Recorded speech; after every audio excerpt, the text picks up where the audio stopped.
the beginning of the sentence. Remember, where people pay attention is the beginning. Some other people who do this work a lot say they like the context first. It may rain, then bring an umbrella. So there's no right or wrong on that. I have my preference on it. Sometimes you're writing something that has a lot of the if and then information. I did a lot of work for a group writing about amputations. And they were talking about bathroom safety for people with different levels of amputations. So you can have an above elbow amputation, below elbow, above knee, below knee. And that was a lot of if. If you had this, then do this. It got very complicated. So in that case, what we did is a very simple table. Just two columns. If you have, and then on the left was this kind of an amputation, then, and then on the right was what to do. So you can just find what you're looking for. So tables can be hard to read. In that case, I think it made it easier to read. So let's just try a sentence here. But I want to move along. Okay, I'm going to vote that we work on in a group as sentence number 1 on page 5. I didn't make these sentences up. This is the real thing. Let's see what you think of this sentence and how we might make it a little simpler.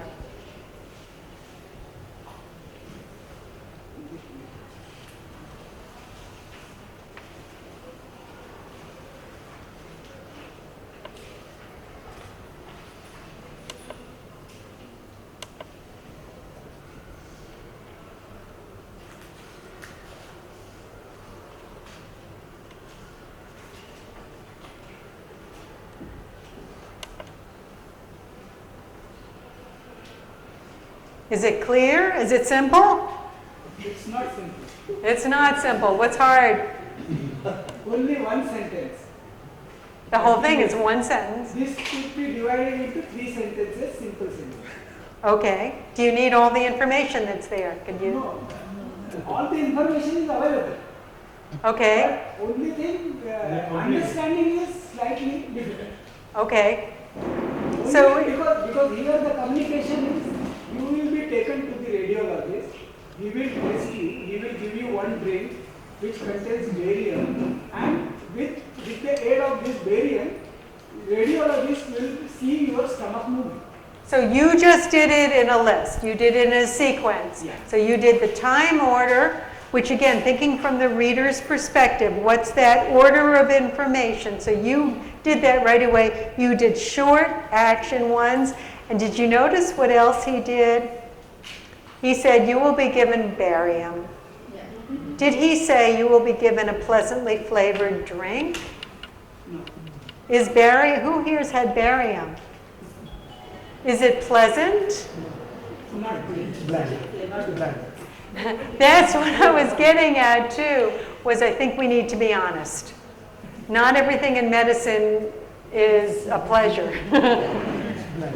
And if we start by not telling the truth, even though it's nicer to write that, are we doing a good service for anybody? So what did you think of what he suggested? Are you going to say you will be given an unpleasantly flavored? Do you say, and this will only hurt a little bit? I would ask what is barium. You would ask, what is barium? Okay. And would you want to know what it tastes like? I don't know what it is. Why will I be having barium? Why are you having barium? So she wants to know something different, which is why. So then you could focus on that. You may add edible drink which contains barium. Okay. Which is needed to see your stomach movement. Which is what? Needed to see your stomach movement. Which is needed to see your stomach movement. It's a moment of flavored barium in your stomach will be observed by a radiologist using fluoroscopy. Okay, do you need the word fluoroscopy? Explain. Yeah, do you need it? Ask you later. Right. Just leave it at that. If they ask for the explanation. But you're using the passive voice. Pardon? He's using the passive voice. Yeah. And second thing, the patient doesn't know this what is fluorescent or what exactly instrument. Because he knows only we are into the hand of doctors, Uh-huh. so they are using instruments, so that is understood. Only thing, what action is there, so you need to know that, and that is not harmful to me. Okay, so what you're bringing up are such wonderful points. Yes? Just a simple way of saying it would be, you will be taken into a dark room by a doctor, and a special drink which will be given to you, which will enable him or help him to visualize your stomach. To see your stomach. This is also Not good. visualize. Sorry, I have an allergy to all those syllables. Which will help him to see your stomach line. Yeah. Yes, yes. So there's, yes. I might say that Say it so we can all hear it, please. the patient might feel a bit frightened and say the doctor's going to take them to the So, did you hear that? So, we've got all these different perspectives. The first document I ever worked on in plain language, I was working at this hospital, and there was a whole team of us, doctors, lawyers, patient education, library, everybody was there. And we tried to rewrite the consent form that every patient coming into the hospital signed.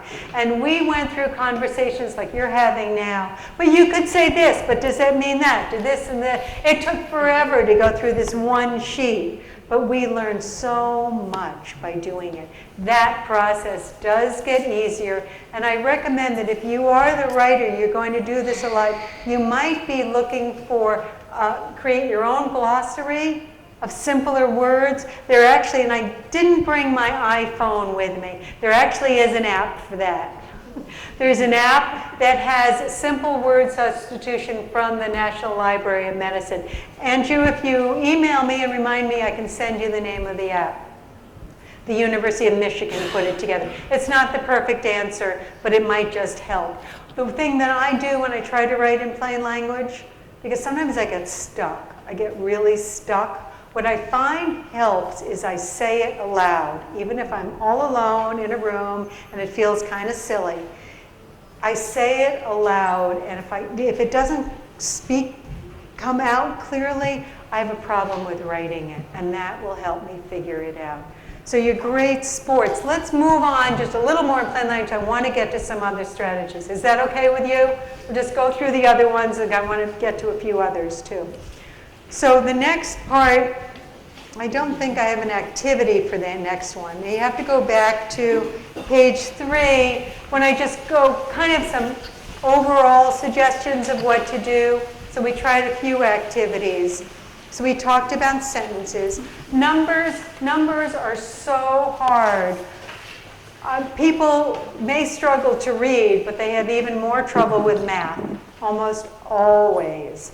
So really watch the numbers. If you can be doing math for people, if you really need numbers, there's just some hints there for it, and that's just the beginning. Sometimes I do whole workshops just about numbers and numeracy. It's just a big, big issue. In fact, I just took a 3.5-day course from the National Institute for Health on how to communicate scientific data to the public.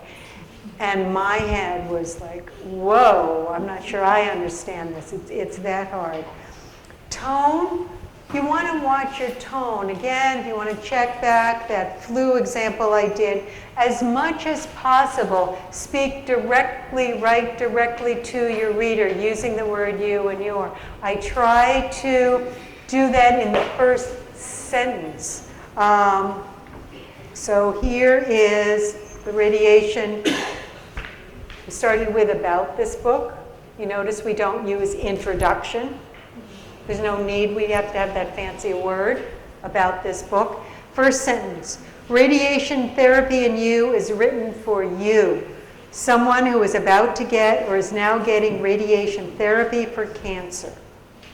The next sentence is, people who are close to you may also find this book helpful.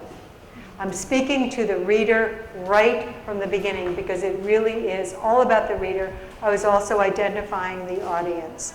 You want to frame information in as positive yet honest a way that gets to that barium.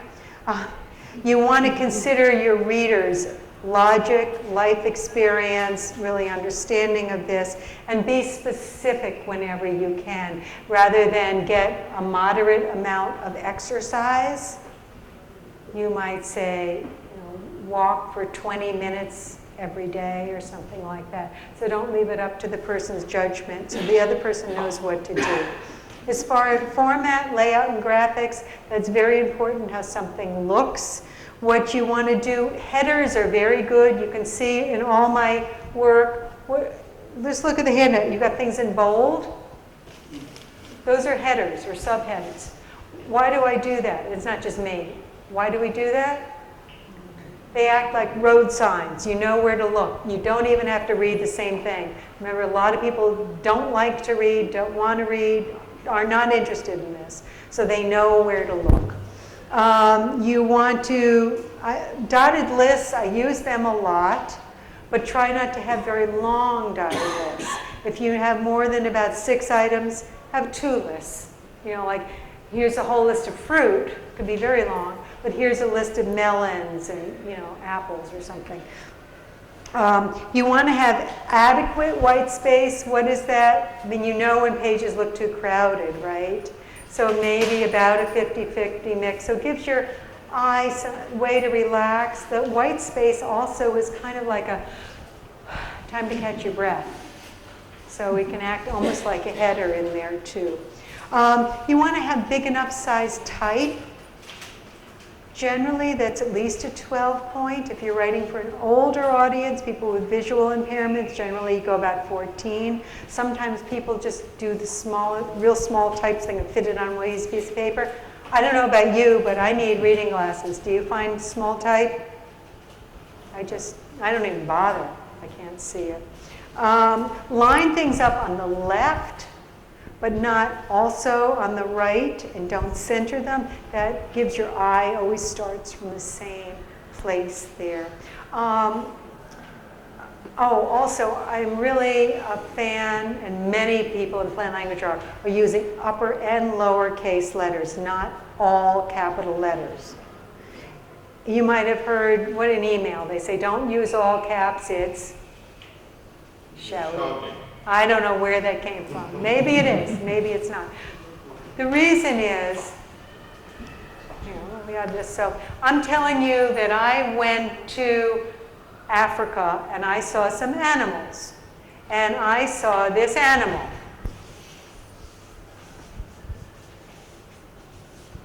Okay? You're squinting at it. You can't quite see it. What does it look like? Could be an animal. It's a great big rectangle. They're all the same size, right? If I do it in lowercase,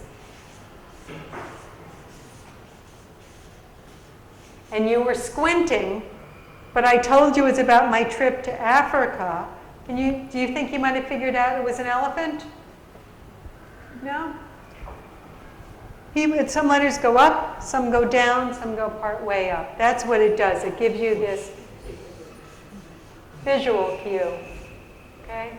And that's what it can do. The other languages you're dealing with, I don't know what to say about that, and I've seen the languages, so I don't know if they're all the same height. But that's just something, if you have the possibility, vary the heights, that really helps. Graphics can help. We're going to talk about graphics a little bit more, line them up by the idea, and encourage reader interaction, like checklists, quizzes, something else like that. So that's a quick tour of plain language. What are you thinking?